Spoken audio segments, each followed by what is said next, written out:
Hey guys, these tires are up for grabs. BF Goodrich crawlers from Proline. Subscribe to the channel, write me a comment why you need these tires and I will put you in the final draw. Now let's get back into today's video. So on this week's show, we're going to be talking about wheel spacers. To get a wider stance on the axles, I have purchased some wheel spacers or hex nuts. I know you can't really see from back there, so I'm going to get you in a little closer. Now that is a lot better. Let's take the body off and immediately I can see my tires on the wrong side. How's that, man? Gee, how could I make that mistake? Let me just check which one is the wrong way. This one is the wrong one. So this tire has to come off in any case. The rotation of the tire is wrong. Let me correct that quickly. This rotation is obviously also wrong. So rotation that way.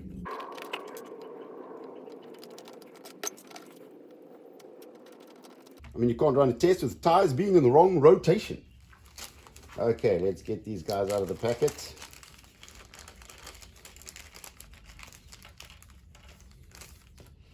Now these are made for the TRX4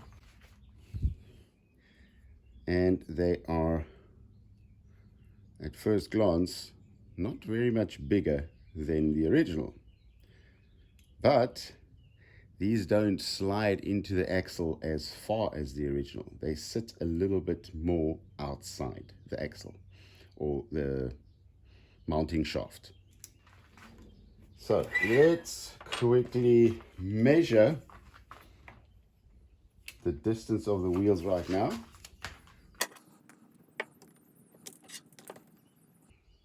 And I am measuring 24.8. So now we're going to mount these hex nuts and bring the tires out a little bit more. But before I do that, I'm just going to run a quick side hilling test to see what difference it makes. So I've put the TRX4 on the side hilling testing rig, very professional. Let's see at what angle the car will tilt, install the extended hex nuts or the wheel spacers, and let's see what difference it makes. So the car is set up the way it would hit the trail. I've got my batteries in there and I even have my sound module in there and everything. So this is the way I would ride the car. Now let's tilt it up. Jeez, getting heavier by the week. 30 degrees, 35, 38, 39. Car starts to tilt. Okay, perfect. Let's install the wheel spacers and let's see what difference it makes.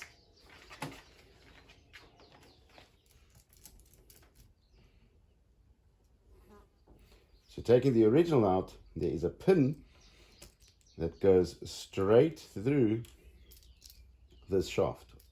When I fit these, they sit a little bit further out because the diameter of the inside hole is a little bit smaller. Let me bring that in a little bit more so that it actually jams itself on the outside of the shaft. Let me bring that in a bit closer as well. So the original slides all the way in to the plastic housing, and this one sits a couple of millimeters further out. So how to actually install this the proper way: you take this little pin and you slide it into the position where your original grommet screw would go. You slide this guy into its position, and then you slide the new hex nut on there. Let's just get this right.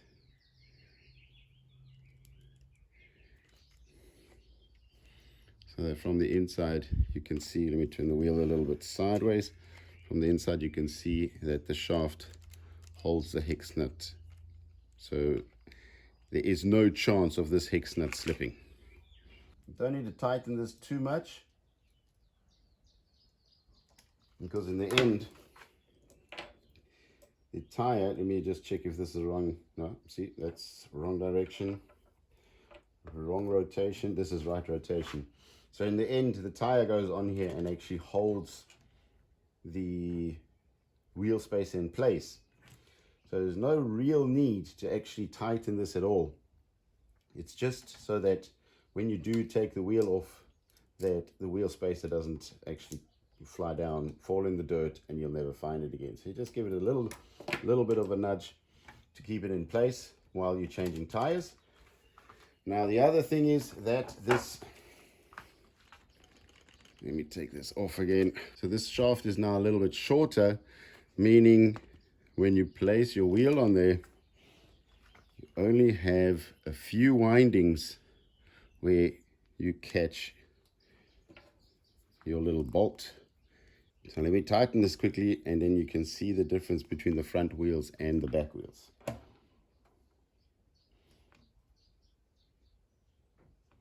There we go. So with the wheel spacer, you can clearly see that your bolt is not really catching. It's probably catching about 2 to 3 windings, but it's not going past the bolt, whereby on the original, you can see that the inner shaft extends past the actual bolt, giving it a bit more stability. So seeing that we're doing rock crawling, we know this is going to be okay. This is obviously not a system you would use in a skate park. So rock crawling would be fine. I think in a skate park you would probably strip the bolt off or snap the actual shaft. Let's do the other side quickly. Wait, wrong way. This one. Take the shaft out all the way.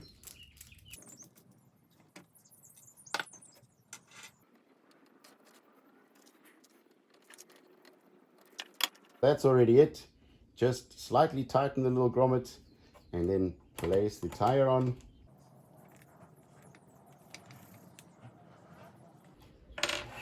There we go. All right, so the front axle is installed. Let's measure the new distance.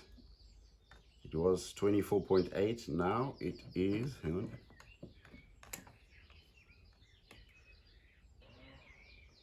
25.5. So it is a 0.7, so it's under a centimeter wider. That's not a lot, but okay. Let's do the back axle and then do the side heeling test again.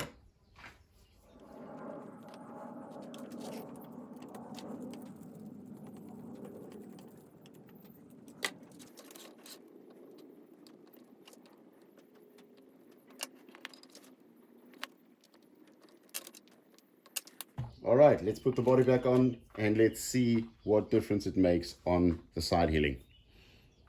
So let's get technical. Okay, placing the car back on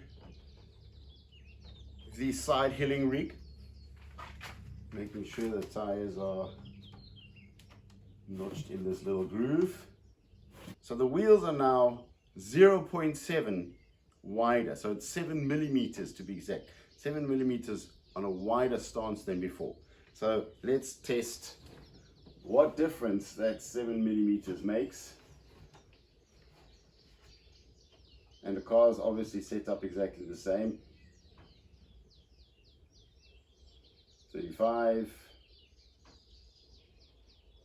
coming now to 40. So at 40, it starts to tilt. Whoop! Oh, that was close.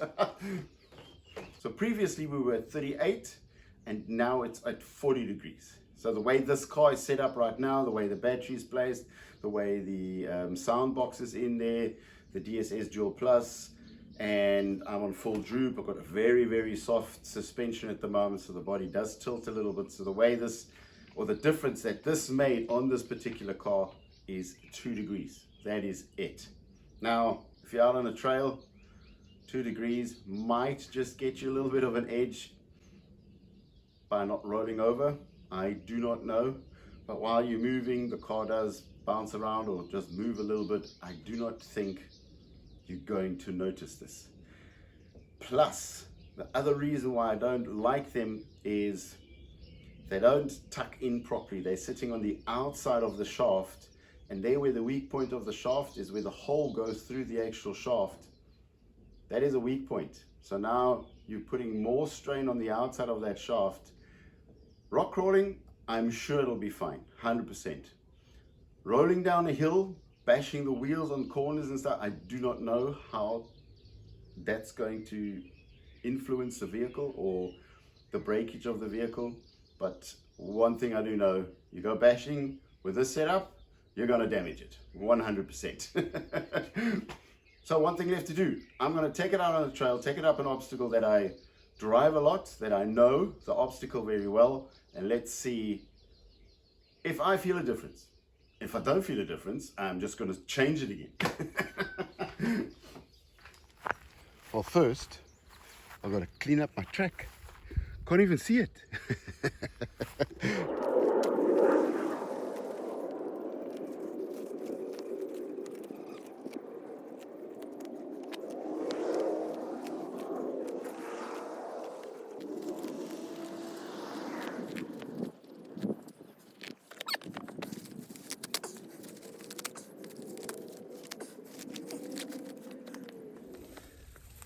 Not funny.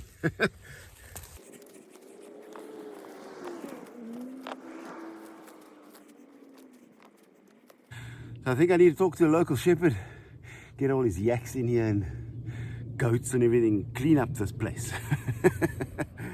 So we're going to drive down this section here, come down on a bit of a side hilling note on this side. You cannot really see that, but yeah, there are rocks down there. Coming through to this area, we're going to see if we can pass this gap, which normally was possible. So let's see with the extended wheels if it would make this part, then climb through. Let's see if the wider stance has any effect on climbing up this ridge. Then we're going to come up to this part where we're going to be doing a little bit of side hilling on this piece, and then come around, turn and go up to the top.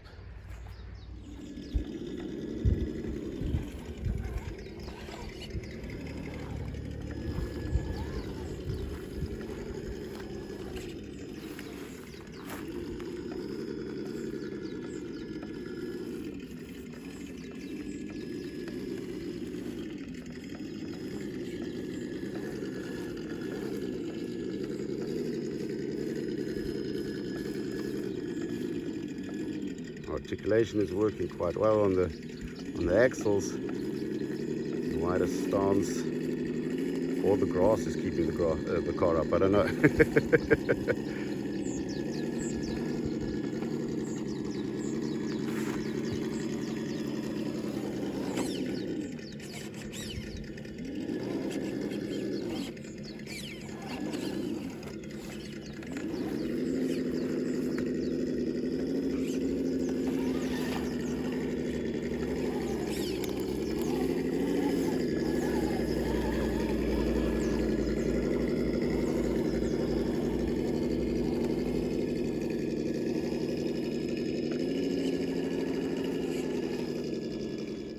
Now coming to the gap, let's see if there's any influence on passing through this narrow section.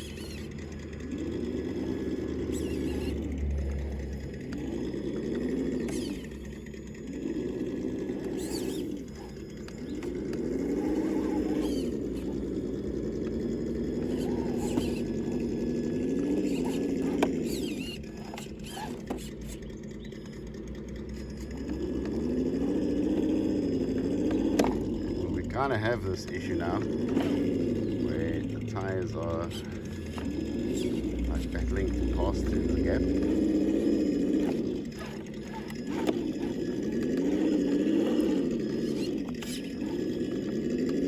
Hooked up maybe a little bit more. Let's see, the back will come past. I've actually moved that rock now. past wasn't such an issue. Now the back wheels.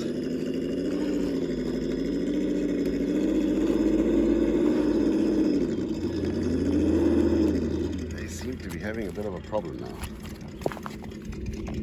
Jammed in quite bad on that side. Coming around to the back here. We're also jammed in on that side where before we actually didn't have an issue. Now we have a slight issue. Well, let's see if we can get the car out of this.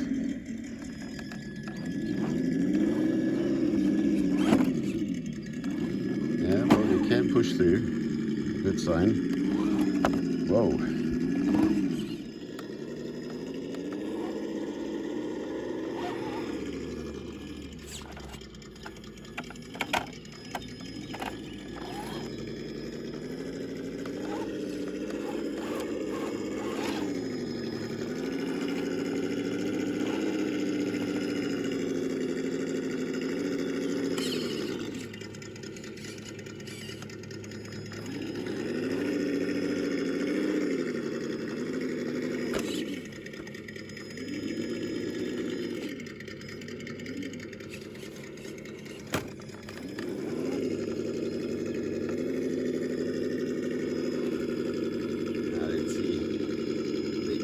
Wider stance, if that helps me a little bit more going up the creek like this.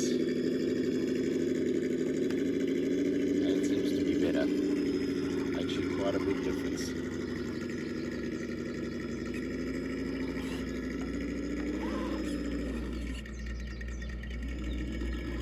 Now let's see how it influences the turn up here. Coming to the side hilling part.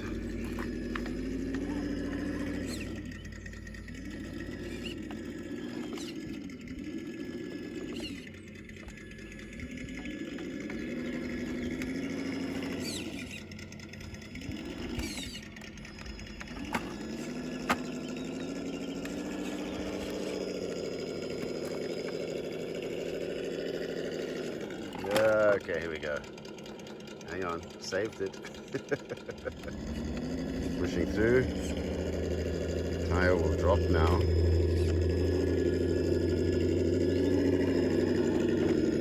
Back tire comes through.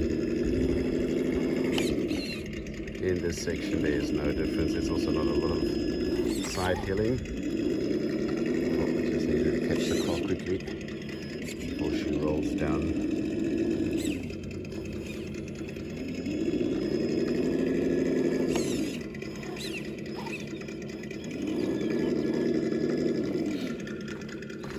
This action from the top.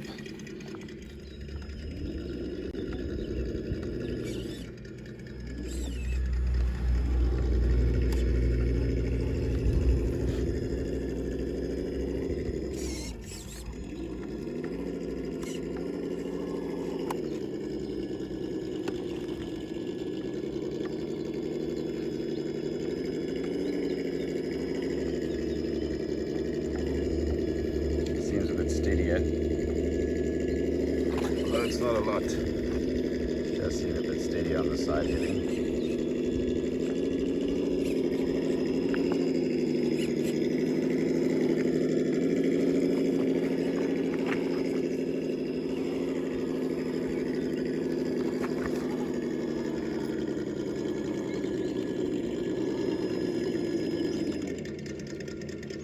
So, there's pros and cons to this, eh?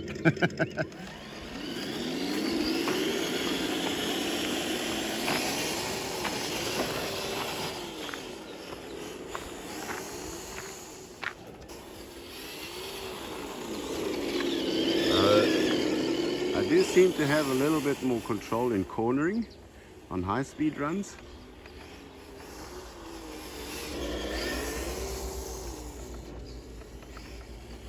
Yeah, okay, I was even able to save that one.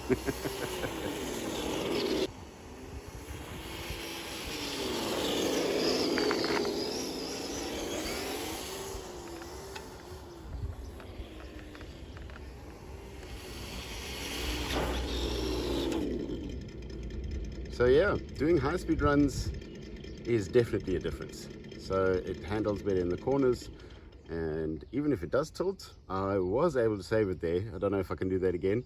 I'm not going to try it again. But there is a difference in the high-speed runs as well. Let's do a little bit more side hilling.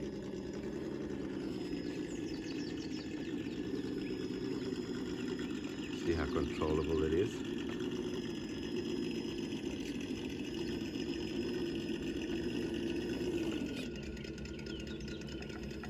It's getting to the limit now. But she's hanging in there, very nice. I'm happy with that. Very happy with that actually.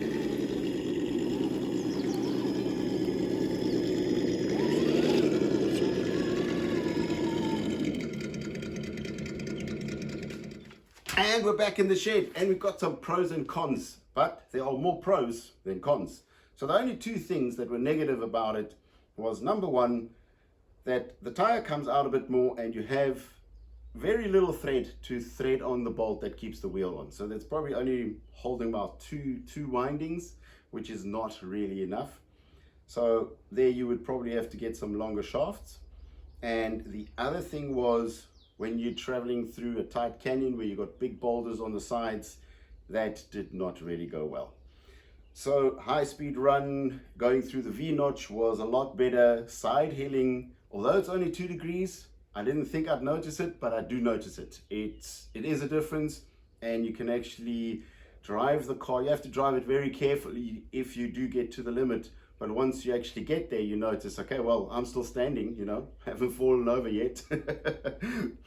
So to sum it up, the product is a good product. The only thing you got to keep in mind, it is a weak point. You push the wheels out a bit further, and you might break your car if you go really rough bashing, or if you go into a skate park. So if you're planning on doing something like that, rather change it to the original, because that's a lot tougher. Other than that, I think this is not a bad setup. It just gives you a little bit of a tweak to be better than the competitors and your buddies out there. That's what this channel is all about, guys, to tweak your car to the absolute limit. Not spending too much money, obviously, keeping everything in a budget, using the original parts, or as many original parts that you can, and tweaking it so you can be better than your friends out on the trail. Or maybe they just think you're your friends and all you're doing is trying to beat them. Okay, guys. So don't forget, the tires are up for grabs. Subscribe to the channel. Write me a comment why you need those tires. I will put you down into the final draw. So that's it from me this week, guys. Thanks for watching. Cheers. See you next week. Bye.